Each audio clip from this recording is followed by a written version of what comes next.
Yeah, a lot of it's habits, right? And it starts with people. And sometimes the reason why we do things is because we've always done it that way. If you look at the pharmaceutical model in general, I mean, the industry is amazing. Our job is really to define and find life-saving medicines, right? That's why we're here is to do that. But then if you look at a lot of our focus, and sometimes the bad press as well, comes around the commercialization of that piece, right? And that's where I wanted to really focus on is how can we better add value to our customers, and our customers being patients first and foremost, but then also our healthcare providers, our hospital systems, our governments, right? These are also customers of the pharmaceutical industries, depending on what company you work for. And really what I've seen is we need to change that mindset, Blake, of really going from pushing to understanding what's valuable for them, right? How can we add value? At the end of the day, if we do that right, sales and all that will come. But unfortunately, Blake, what I see, the model I'm trying to break is an old school, sell it, push and sell. Hello and welcome to the Modern Customer Podcast. I am your host, Blake Morgan. How are you guys doing out there? Are you feeling optimistic and hopeful? Have you been vaccinated? You feeling good that the world is somewhat getting back to some resemblance of normalcy? I am personally starting to book in-person speaking events for September, October. That's different. Let's get to our special podcast show today. Today, we are speaking to 20d0a2f922a04c21a731fe14f99, the global head of digital at Roche Pharmaceuticals. Roche Pharmaceuticals is a big company with $86 billion in assets. They produce a lot of medicines that you or people in your family have probably taken at some point. His passion, 20d0a2f922a, is to get medicines to patients in need, breaking the old pharma model, and he hopes to help his teams achieve this. He's been in his new role only about 2 months as the global head of digital. Before joining the pharma industry, 20d0a2f922a graduated with a degree in biochemistry. Listen to this, guys. He played professional basketball. That's amazing. Living in various countries around the world. New York is his home, but after building the first digital marketing organization for the world's largest manufacturer of drugs, Teva Pharmaceuticals, he created an opportunity to work abroad to better understand global healthcare systems. He currently lives, or is moving to, I understand, Switzerland, where he is leading the largest digital transformation efforts the pharma industry has seen to date. Let's get to our interview. 20d0a2f922a, welcome to the Modern Customer Podcast, all the way from the beautiful Netherlands. Are you in Amsterdam right now? Yes, I am. And thank you for having me today, Blake. I know it's nighttime for you. It's 7:30. So is this a pre-dinner podcast or where are you at with, I know bedtime with the kids, where are you at with that? Yeah, so I have two little kids, 5 and 7, and we just finished dinner, and funny enough, we just started the Avengers series, so they're on Iron Man 3 right now. So nice. So you actually reached out to me because you probably saw some of the content I do on digital transformation. I think 2 months ago you started a new role at Roche. Can you talk about a little bit about your career journey and what you're up to now? Thank you so much again, Blake. Yeah, and really the context behind this conversation is everything we do should be focused around customer experience, right? And that's really been the journey I've taken within my career path, let's say. So let me just take if you don't mind, Blake, a quick understanding of who I am and why I'm here, right? So yes. Long story short, born and raised in New York, biochemist by trade, but I've always always wanted to be a doctor, right? Healthcare has always been my passion. Both my family members worked in the healthcare industry. But funny enough, after college, I got accepted. It was life-breaking thing. I got accepted to Albany Medical School, but I also got drafted to play professional basketball overseas during the same time. So funny enough, I actually took the opportunity to travel the world because I never had a chance to leave the U.S. before to better understand different cultures.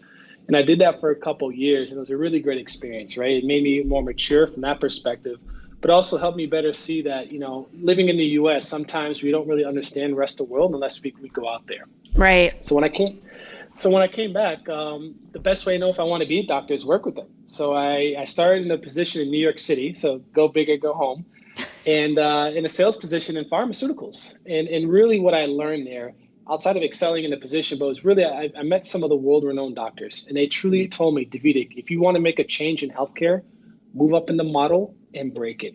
So really, Blake, that's really been my passion for the last 12 to 13 years now in the industry is really how do we understand, how can we do better for society?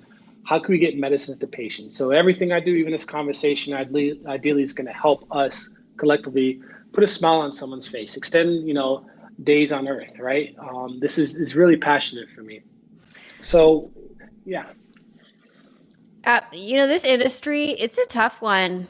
I'm a patient, but I'm also the daughter of a doctor who worked for Kaiser for 32 years. He was a psychiatrist. He often worked in the ER with like really tough situations, people out of their minds, screaming. It's tough. And so I sort of have this unique lens of growing up in that industry a bit, seeing my dad trying to help people in really tough situations, but also as a patient and a patient that studies customer experience going, man, there's a lot of room to do better. So tell me, you said that you got some great advice that to create change, you have to move up in the ladder and break what needs to be broken in a sense, or rebuild it. So what do you think are some of the major challenges or things that we should be kind of breaking down and rebuilding in the industry? Yeah, a lot of it's habits, right? And it starts with people. And sometimes the reason why we do things is because we've always done it that way. If you look at the pharmaceutical model in general, the industry is amazing. Our job is really to define and find life-saving medicines, right? That's why we're here is to do that.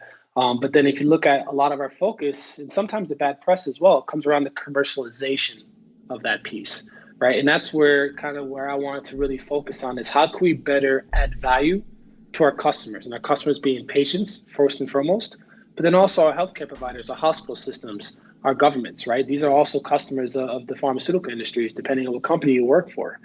And really what I've seen is we need to change that mindset, Blake, of really going from pushing to understanding what's valuable for them, right? How can we add value? At the end of the day, if we do that right, sales and all that will come.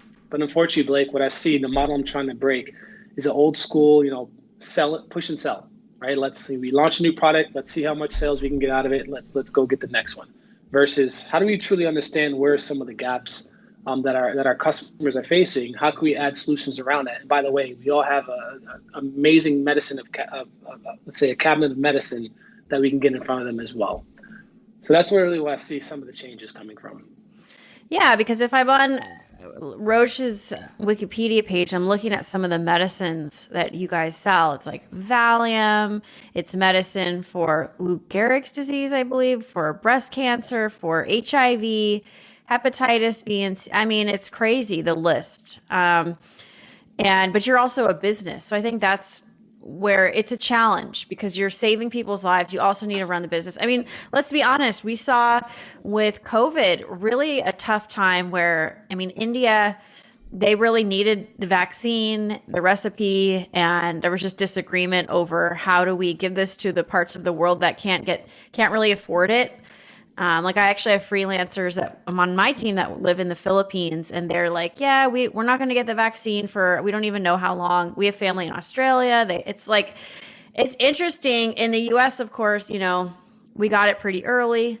So, how do you deal with these challenging things where a business has to create customers and make money or else they can't be in business, but you're also the world got upset when India didn't have the vaccines, it didn't have the recipe. So can you speak to that? Yeah, no, thanks, Blake. Yeah, so that's a very interesting one, right? So, and one thing I loved and the reason why I joined Roche was the fact that really it's a very science-driven company, not a sales-driven company. They let the science sell for itself. And this is what's a beautiful thing about working at Roche. In my previous employer, we did a very good job as well. So previously, I worked for a company who was the largest manufacturer of drugs in the world globally. But how we had to truly differentiate ourselves was through quote unquote customer experience because we couldn't differentiate like a Roche can on the science. Let me just stop you though. Who is your customer though? Because your customer, you go through a doctor, a pharmacist. It's not like I'm buying off your website, right? So can you talk about your customer?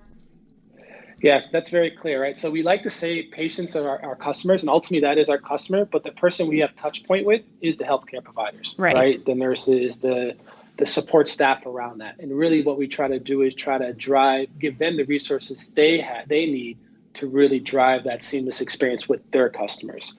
But in previous models too, right? We have a lot of OTC brands. So we do have, and specifically in the US, we do go direct to consumer. So we do have those relationships, whether it's through patient support programs or things such as that. So it is a very broad question depending on what business, part of the business we're talking about. But definitely customers, and Blake, that's a great question you ask, because a lot of times people say, let's transform our business to benefit the customer. But in reality, who really is the customer, to your point? And I think that's another big issue I think the industry is struggling with a little bit. So let's talk about digital transformation. Your customer, really your direct customer is the in-between, is the doctor, the nurse, the person who's buying medicines for the hospitals. Digital transformation, I mean, what does that look like? Are you transforming the way they shop for medicines on your website? Like what does that mean? Yeah, so I can share some experience from my past, right? So how we did that is really kept it simple, is we wanted to be the easiest company to do business with. As I mentioned before, the previous employer, we couldn't differentiate on science or price, but we can differentiate on customer experience. And it doesn't take big budgets or these really shiny digital programs to achieve that. It's really starting simple, Blake, right? It's understanding, A, what are the customer needs, right? How are they currently interacting with us? Let's talk to our customers. And I don't mean doing market research, ad boards, things such as that, where we want to hear answers that we want to hear. But truly, how do we almost break bread with our customers and understand truly where can we add value? And once you understand that, Blake, then that's when you understand you can pretty much build your, what I call its common and core infrastructures, right? So whether it's the technology that goes on top or the data infrastructures that go underneath, and then the strategy that this falls on top of that, right? So really it's how can you roll out almost that one approach where we understand what our customers, we know who our customers are, right? We have that 360 view from a data perspective. And this is data they want to give us, by the way. And then we're there at the right time with the right message and the right products to get in front of them. We're partners versus selling them things. So in the past, I know the laws were much more relaxed around engaging customers. So like I remember as a kid, I'm pretty sure my dad took me to a Lakers game that maybe a pharma company, they had a box or something. I'm pretty sure that wouldn't happen today. It's like there's new laws now that this is many, many years ago. Talk about how you engage your buyer when there's a lot of parameters and, it's a dicey. You have to be very, very careful. How does that work? So Blake, that's a really good question, right? So what we're seeing, if you look at the statistics, right, year over year, and COVID has actually just really thrown this out the window, but the access to our customers has decreased monumentally year over year, right? And now with COVID, it's really closed the doors. If you look at a lot of the McKinsey studies, right, they're predicting, post-COVID, there's going to be an automatic 45 to 50% loss in engagement, right? Specifically for non-new launch drugs. So it's pretty apparent that in the past, our industry, this is before my time, but the industry probably leveraged ways to entertain right, customers in order to deliver a message, right? Now we really, and this is a good thing, right? Because at the end of the day, pharma should be focused on, creating life-saving medicines and really communicating that value to our customers in a scientific way. So it really comes down to, Blake, again, where can we add value? So for that door to open, we truly have to come in, not just a shiny sales aid, but a service, right? Understanding how can we help that doctor spend more time with his patients? It's point simple. How can we make sure he or she has the most latest up-to-date scientific information, right? Or the peer studies, you name it, right? So this is really where the industry is being forced. And this is only happening because doors are literally closing. And COVID actually just accelerated the heck out of it. Something I learned about pharma when I was writing my book, The Customer of the Future, was that some pharma companies are using innovation and technology to get customers' products faster because it takes an average of maybe $1 billion and 8 years to develop and bring a new medicine to market. But with AI, they're able to cut down on that just through being more targeted on trials and things like that. So can you speak to the idea of speed to market and if you're involved in that, in innovation around that in any way? So my current employer, no. Previous employer, I did have some exposure to that. That's a whole nother space, right? We're talking R&D and development. And what I am reading is and seeing from my peers is there's so much development and investment going in there because now with the fact of AI, machine learning, et cetera, right, we're able to potentially shave years off of some of this developmental work, right? So I think this is, but I have to be very transparent. I can't speak too much in depth on that space. Okay. So let's actually paint the picture of your scope. Like when you arrived at Roche in Switzerland, I imagine, let's say 2 months ago with this new job, what did they tell you that your job was? So this is really exciting, right? So pretty much what I walked into is we have the top science leading company in the world, right? And with today's environment becoming even more so, let's say, not competitive, but just more so crowded, how can the leading scientific company really communicate the amazing drugs that they have, right? And really my objective was to come in and understand, all right, from a transformation perspective, how can we use all the amazing pieces we have within the company, which by the way is very decentralized by design, which is a beauty if you think about it, which allows for flexibility, agility, and speed at the local level. But how can we put all these great pieces together to truly be a customer-centric organization? So what does that mean? Roche has some high-level ambitions, right? We want to provide 2/3 more value to society at 50% less costs, right? We want to be able to engage with our customers 90% engagement rates within 10 years, right? So which means you should be able to go to a one-stop shop for all information for Roche, whether it's looking at anything in clinical development, whether it's research papers, whether it's understanding how can I get patient information around this specific subject, right? How can Roche really be the best customer to do business with while leading the science? And really that's what enticed me with Roche, right? Because again, they are the best now at science. And now if they can couple up the front end from that customer experience, I mean, Blake, we're going to write books about this, right? There's going to be so many books written about this story. And I wanted to be a part of that. So really, again, my job and my team is to really, how do we get the local affiliates the building blocks they need to create those relationships, digital relationships with their customers in order to drive value. That is really interesting that the first thing you said when I asked you this question was customer experience. So how does that even translate when it sounds like what you're doing, it's almost like a chief experience officer, is you are empowering groups and managers locally you're empowering them with tools. What does that even look like when you begin to roll that out? Yeah, so that's a great question, Blake. So what that looks like is just understanding, again, in a very decentralized company where each market pretty much in the past was empowered to do their own thing, where now we can come to them and say, hey, something as simple as a CRM. How can we take a common harmonized approach towards CRM? How can we take a common harmonized approach towards data and infrastructure, integrations, things like that? And again, those things are not differentiators. A lot of companies feel that, oh, great, I'm gonna go spend some amount of money on a CRM, a marketing automation tool, and then some really great websites, and that's gonna differentiate me from my competitors. That is not, right? What smart companies are doing is just really getting the core foundational things in place in a fast manner, but then how you leverage those tools is key. And that's where the customer experience plays a huge role. There's many use cases of this, Blake, right? I mean, look at the hospital industry. I mean, you see a lot of people from hospitality now moving into when these new hospitals are being created and taking that approach. And they're getting amazing patient scores there. They're getting amazing even financial returns, just taking a different approach, looking in versus looking out. Are you saying like a hospital? I've even, I think, wrote an article or research in the past about why can't a hospital be more like a luxury hotel? Is that what you're saying?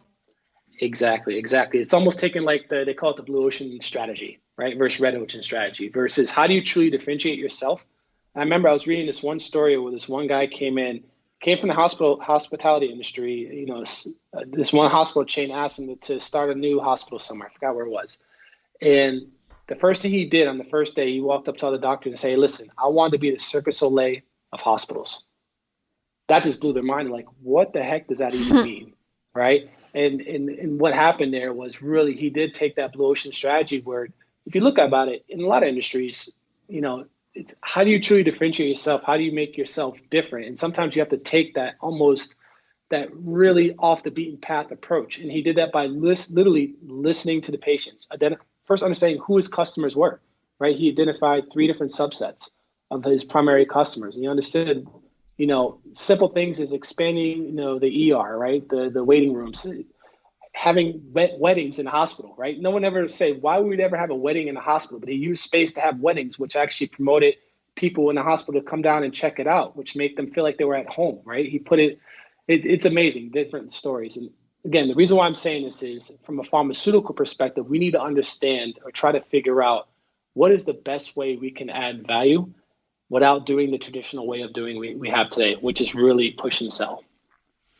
My last patient experience, big one, was having my son during COVID last May in a hospital. And I have two kids. You have two kids. I have two kids as well. And I had my daughter almost 5 years ago, and it was a different hospital. I noticed just there was small improvements, even though it was a different hospital, like even ordering food. After you've had a baby, like eating is tough. Maybe your wife can talk with me on the podcast about this next time. But like, I remember ordering food off the menu, like through the TV, and just thinking like, oh, that's new.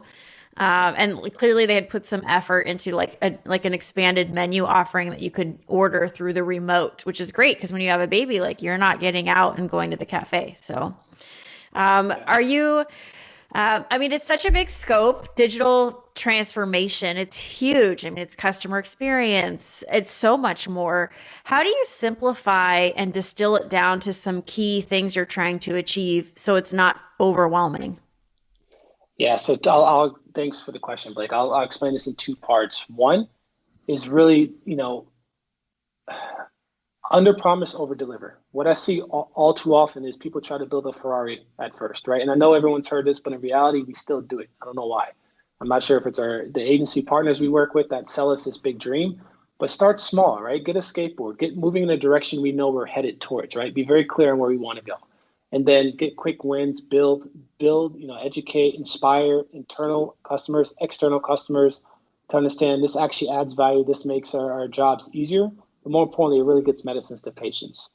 But the key behind this and really, what makes people successful here is having the right people. If there's anything anyone takes away from this podcast is this really majority of our jobs is really having the best talent, right? And by talent, having people that are motivated, right? That want to do it, that are willing to go the extra mile to learn, to understand, all right, how do we solve this problem? Getting people behind a common cause, right? There's a lot of people that work, for example, in Roche. I mean, it's close to 99,000 people, right? How do we, and probably only 1% of those people are actually in front of customers. How do you get the other 98,000 people, right? That are literally, get them thinking from a customer experience perspective, but understanding that everything they do on a daily basis actually is going to impact a potential patient's, well-being.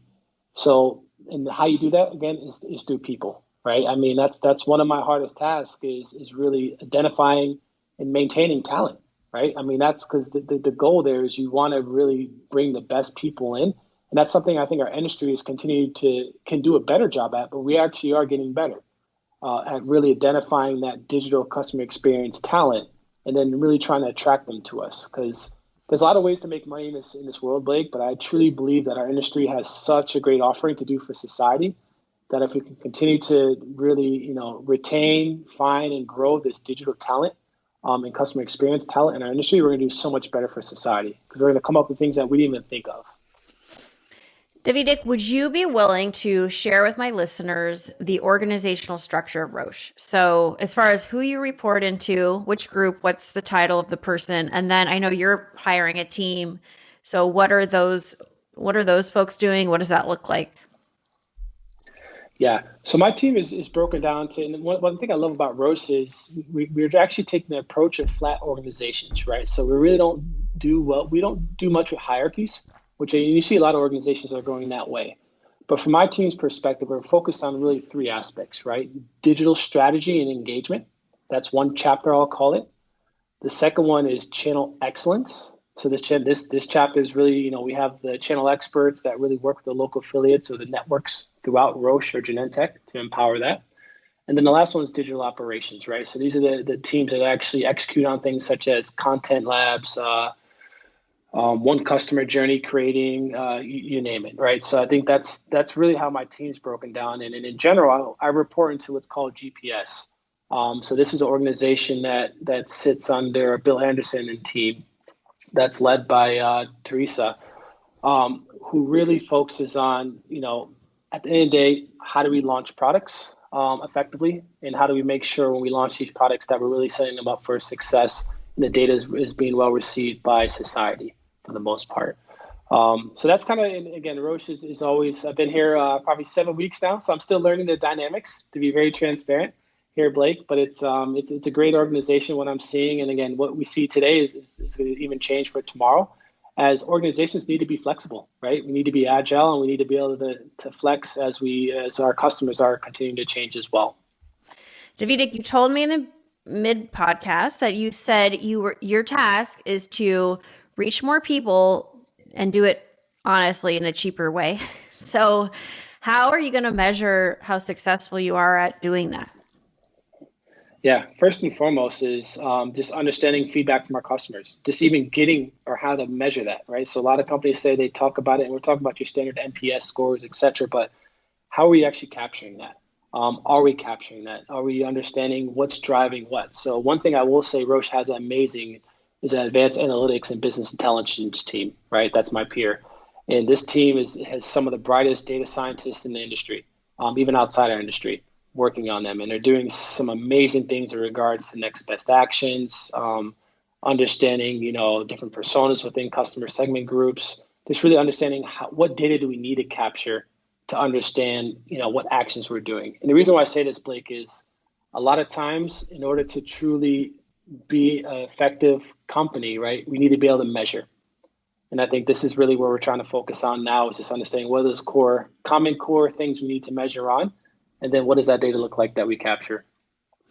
What's interesting to me is I was hired by Genentech, which is one of your subsidiaries, and it was the ophthalmology group. And they were really obviously focused on becoming more customer centric. And for, ophthalmologists, which is eye doctors. And that's my only experience with your company. But that was we were chatting before the podcast. That was the spring of 2019. So how does it work with such a big company with subsidiaries like Genentech and others? How does it work kind of passing these tenants down into these other companies? Is that sticky? Yeah, so how Roche is really set up is you have what's called Pharma International. That's everything outside of the US. And then you have Genentech, right? And obviously we have diagnostics as well. And within that, really it's more, we're a big family. Right, so we always have conversations where we can share best practices. We share that. Where we can share even harmonization on the tech side, we do that as well. So I mean, I'm constantly in conversations with the U.S. teams and Genentech. So and my team supports the global launch brands as well. So it's one thing I think Roche has done a really good job at is really enabled multiple channels to be able to communicate effectively internally. Right, if you think about it, we're a company of close to 100,000 people. That's not an easy task. For whatever reason, the last 7 weeks I've been here, it seems very seamless, right? To really just be able to connect with somebody and understand who all is who and who does what within Roche, which I think is fascinating. I'm a little surprised you said that you're a family, not a team, because you're a basketball player. Some people don't like to say family. I am very competitive, right? And I'm very competitive with my family as well, just to be transparent. So that's a good thing. Very nice. Well, this has been really interesting, and I know you're in a new role, but I'd love to have you back at some point to talk about what you've accomplished, because I know you're very motivated, and I love how you're talking, and I just think that you're going to do great things there. But before I let you go, we have to have some fun and do the rapid fire round. Are you ready to do that? Let's do it. All right. So these questions, I have to always preface this because sometimes people tell me, I'm so shocked these aren't related to business, like they were sort of blindsided. So I don't want to do that to you. So these are fun questions and they're not related to your job, maybe, hopefully. Okay. You're stuck on an island with one food and one drink. What are they? One food and one drink. It's going to have to be, I love sparkling water, and the food is going to have to be chicken parmesan. I hope you can get that in the Netherlands. No. Yeah. Sparkling water, yes. Yeah. Yeah. Most embarrassing work moment. Most embarrassing work moment was one time I actually had to go on stage in front of 4,000 people. And right before I walked on stage, my current colleague at the time gave me a word I had to put in my presentation that I had no clue I had to put. And let's say it was in It wasn't somewhat of an appropriate word, but I got it in there in a good way. Wait, was that like a dare? Yeah, we had a dare, right? Okay. This was early on in my career, and when we had to go on national stage to present, you would throw like just random words on before people walked on stage, right? So yeah, interesting Wow. times. All right. What's your greatest joy? My family, hands down. My family, having my lovely wife Cindy, very supportive, and then my two kids, Julian and DJ. If you could have lunch with one person, dead or alive, who would it be? Ooh, great question. Right now, I think it would be Elon Musk. I want to understand how he's going to get to Mars. Did you see him on Saturday Night Live last weekend? I did. I think he did great, by the way. I know a did lot of people hate too. him. Let's live for that. But I mean, for his position, I mean, I think he did pretty darn well. I was so impressed with him. What's the greatest band of all time? Ooh, greatest band of all time. Let's say Beatles. If you had $1 billion, what would you do with it first? What would I do with it first? Invest so that I can then put in a lot of nonprofits to support really getting medicines to patients. And I really believe that. That's awesome. Well, hey, Davidic, thank you. Davidic, did I say that right? I'm like Yes. like scared I'm going to say your name wrong. Thank you for being on my show and for the time you've taken. I know it's 8:00 now for you. You should be with your kiddos. So I just appreciate you so much, and we'll have to have you back. Thank you. And keep up the great work, Blake. We love your stuff. Thank you so much. And all of you have been tuning into the Modern Customer Podcast. Until next time.